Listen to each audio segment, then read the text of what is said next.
Hi everyone, welcome back to the Homemaker Baker. Today we're making something truly special, black pepper chicken. It's comforting, full of flavor, and ready in under 30 minutes with simple pantry basic ingredients. You'll be amazed how easy it is to impress your family and friends and create this, so let's dive right in. First thing I did was I heated my pan on medium. I put some oil and some cumin seeds, and then I had some chopped onions, two medium-sized onions that I'm going to cook until they are translucent like this.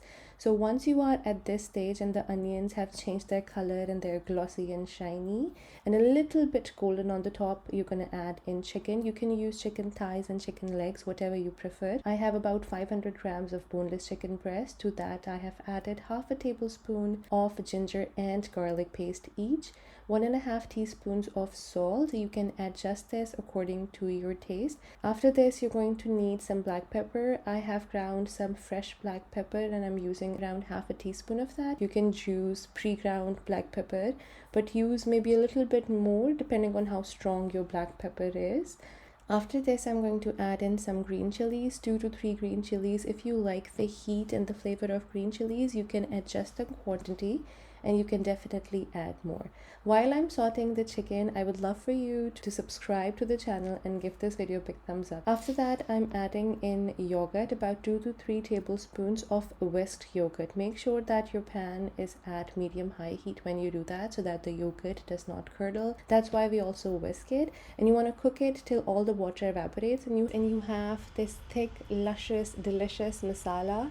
Now, anyone who is craving for extra indulgence or want a little bit more of that masala, we are going to add in some cream. I'm going to use about a quarter cup of heavy cream into this, and we are going to cook it and simmer it together for a few minutes until all the flavors mend together and we have a harmonious symphony of taste. Now, for those of you who are planning on making this for a meal prep, I would recommend adding in the cream right before serving it, so when you heat it up you still have a nice thick masala to enjoy.